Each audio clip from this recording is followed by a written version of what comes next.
Romans 10, verse 1. Brethren, my heart's desire and prayer to God for Israel is that they might be saved. For I bear them record that they have a zeal of God, but not according to knowledge. For they, being ignorant of God's righteousness and going about to establish their own righteousness, have not submitted themselves unto the righteousness of God. Question is Israel saved? Is Israel saved? Now this is Apostle Paul speaking, who himself is an Israelite.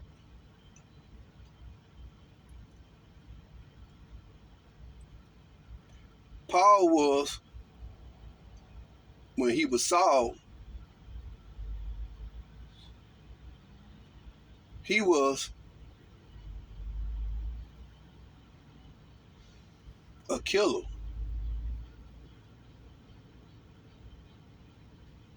He attacked God through his people.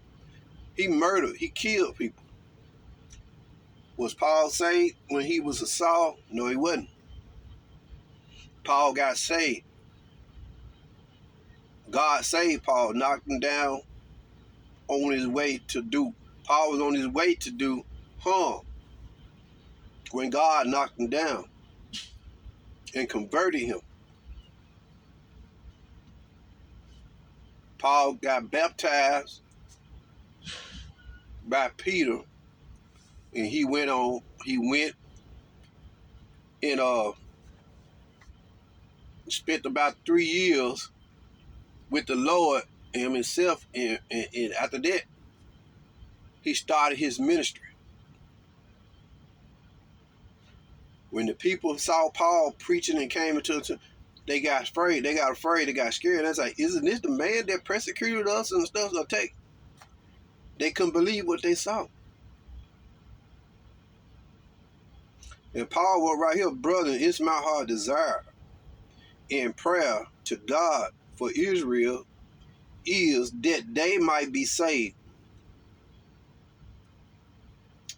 For I bear on record that they have a zeal of God, but not according to knowledge. For they, being ignorant of God's righteousness and going about to establish their own righteousness, have not submitted themselves unto the righteousness of God. Verse 4. For Christ is the end of the law for righteousness to everyone that believeth. Now, they most of them Hebrew Israelites would agree that Christ is the end of the law for righteousness, but they say is what they say. They identify this as being just the part where they had to atone for sin, sacrifices and animals and stuff like that. They say that's the only thing that what was done away with.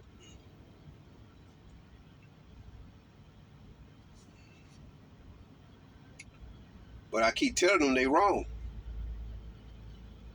You go back into the Old Testament between Exodus and Leviticus, Deuteronomy, pretty much all the way through Deuteronomy, I think it is.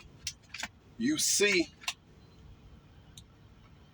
where they was operating commanded to abide by a whole bunch of laws, what is known as the Mosaic, which included about 613 laws.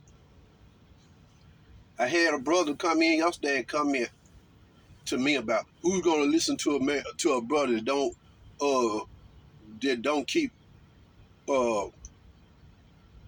Numbers 15:38. This brother tried to throw Numbers 15:38 at me. Must be ignorant about that whole book of Numbers. Numbers 15:30. He tried. Who gonna listen to a brother who don't keep? So you gonna you trying to tell me that you keep Numbers 15:38, Numbers 15, the whole chapter? You go back and read all the Numbers through a couple of other books. God is giving out laws and commandments, stuff they must do. So how you wanna look past that and put Numbers 15:38 on me as being disobedient when you yourself is not living according to Numbers 15:38? Because this same brother said that, when I asked him, do you keep the 16?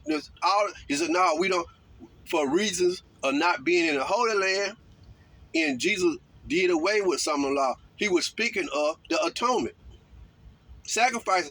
But in Numbers 15, you read where God gave them commandments to offer burnt offerings, kill bulls, and make sacrifices.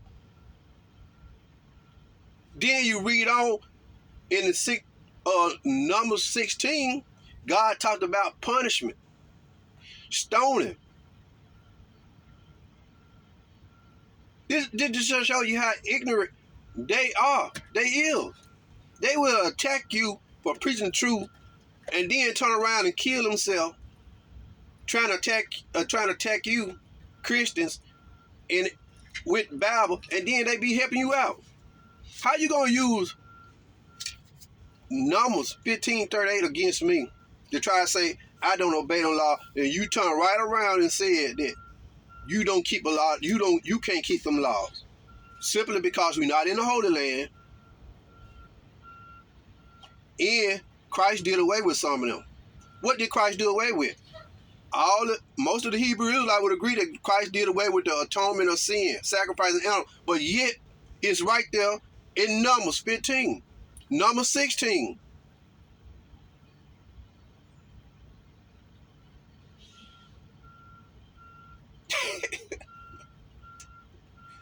It's right there. Do you keep Numbers 15:38?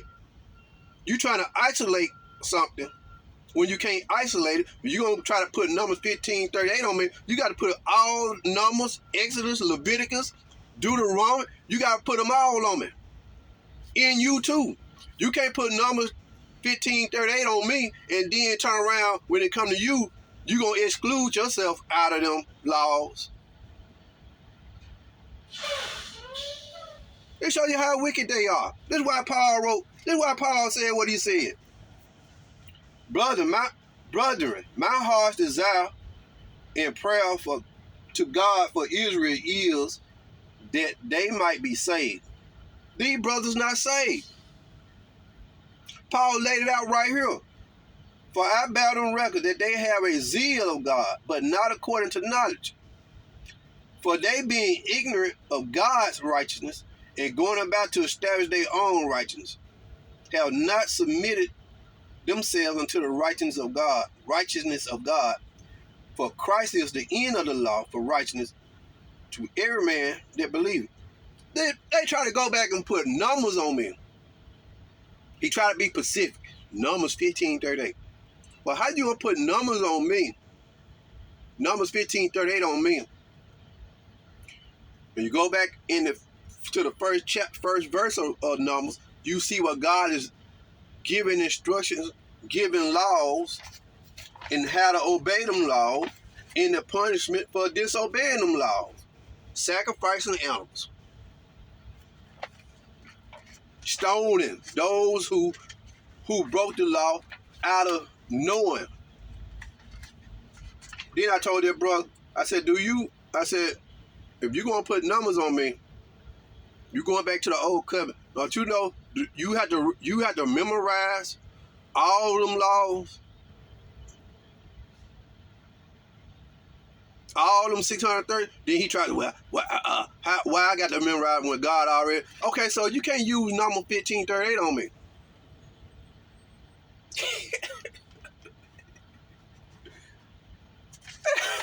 What did Christ do away with? They say he did away with just the sacrifice. They said that is the work of the law. Everything else we supposed to obey. Is that really? Is that's it?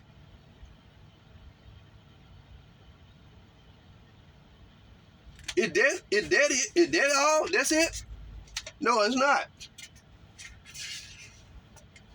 They'll argue, yeah, we under the 10. Some of them argue, yeah, we operate on the 10, but they still want to go back and use the 10 in the Old Testament on the Old Covenant, which you cannot separate. You had to do the 10 in the 603 added together. You cannot separate. The 10 didn't get separated until Christ came. Although the 10 were pretty much established before the 603, but because of them violating the 10 and doing stuff, God established the 603 laws and statutes. They had to obey all of those laws. All of it. So how you gonna come back? How you gonna come along and try to isolate me and try to make me look stupid and try to make me look like a lawbreaker with Numbers 15:38 when you skip over the previous 14 books of Numbers? It ain't going on backwards. You have to start at the beginning, Exodus, when God started giving the law. So you're going to put me on the Numbers 15:38 when you just said that you are not under the numbers in the laws that was established in Numbers and in the other book. How can you rightfully say that? You're a hypocrite. You're going to put me under the law and being disobedient, not obeying the law. At the same time, you saying you're not under them laws. And you claim to be an Israelite. And the Lord spake unto Moses, saying, Speak unto the children of Israel, and say unto them, when ye be come into the land of your habitation, which I give unto you. Now he tried to say that since we are not in the Holy Land, which is Israel, it's impossible for them to keep them laws. Then he said, Christ abolished some of them laws, so he don't have to memorize it. But why are you gonna turn and try to use number 15:38 on me? I don't understand it. Right here in Numbers 15, God was giving instructions.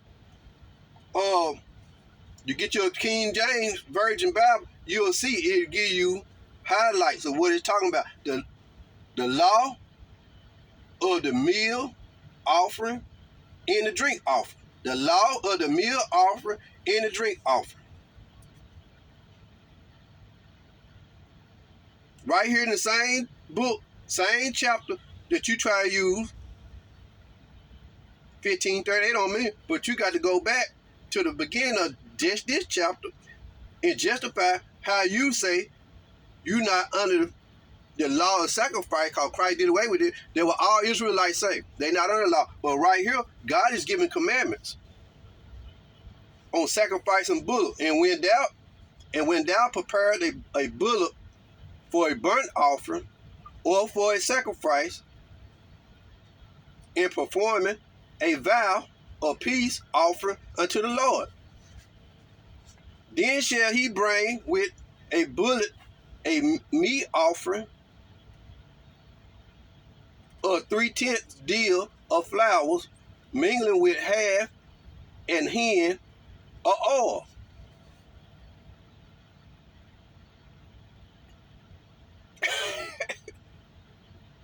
Right here he's talking about sacrificing animals and atoning. Burnt offerings, such. They had to sacrifice an animal pretty much. It wasn't just for one particular thing. This practice had to be done in like 3 or 4 different portions. God said it right here.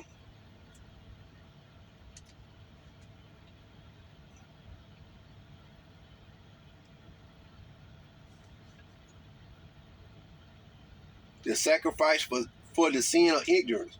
They had to sacrifice pretty often. So this brother want to use Numbers 15:38 on me when he had to admit, didn't want to admit, but he in his second coming he admitted that he can't keep them laws because it's impossible, because where we at in America, they call this not the Holy Land, which is not, but they said due to us being not in the Holy Land, we can't keep a lot of them laws. Then a lot of them say Christ did away with the law of atonement, but not right here. Christ didn't do away with atonement for the laws of sacrifice and atonement for sin until after the blood was shed. So how you gonna put me under this law and being disobedient to the law when you yourself just said you can't do it for whatever reasons? Ain't it funny how you try to skip over the entire chapter and go to Numbers 15:38, a particular verse? You got to bag up and read the rest of it. You can't leave that out. You gonna put that on me? You gonna put Numbers 15:38 on me? You got to put Numbers 15 from Exodus all the way up on you too. What's your excuse? Come on. That's why Paul said what he said. They are ignorant. But they'll go on the attack. Everybody that preach against them, they'll attack. You don't know nothing. You ignorant. You ignorant. But then then when they calm down, you start talking, they start admitting, yeah, well, no, we can't keep them laws. No, Christ did away. No. Which is it? Who's right? Who's wrong?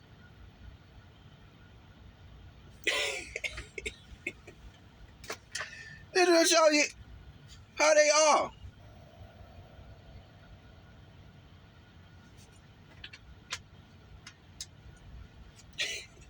Not by works are ye saved, but it's the gift of God. You cannot you cannot perform works.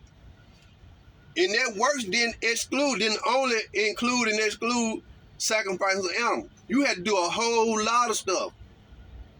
You had to memorize them laws.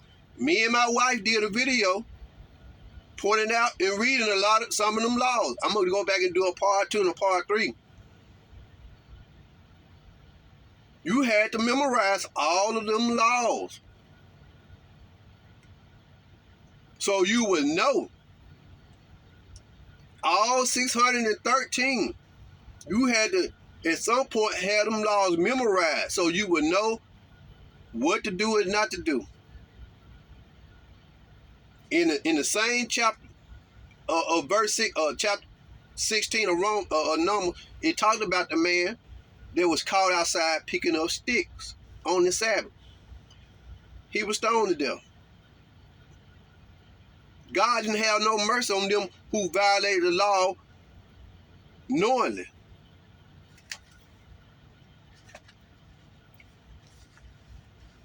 So, if you are not sacrificing animals and doing what's necessary to atone for sin, which is like a threefold thing, and if y'all not stoning each other, for you who call yourself Israelite, if y'all not stoning one another for sin in order to rid yourself of evil, then how in the world are you holding to the laws? Please explain this. How are you holding to the laws that was given in Numbers 15? But you saying, I'm not holding to the law. But then you turn around and say, no, you can't do them laws. So which is it? Are you doing the laws or are you not?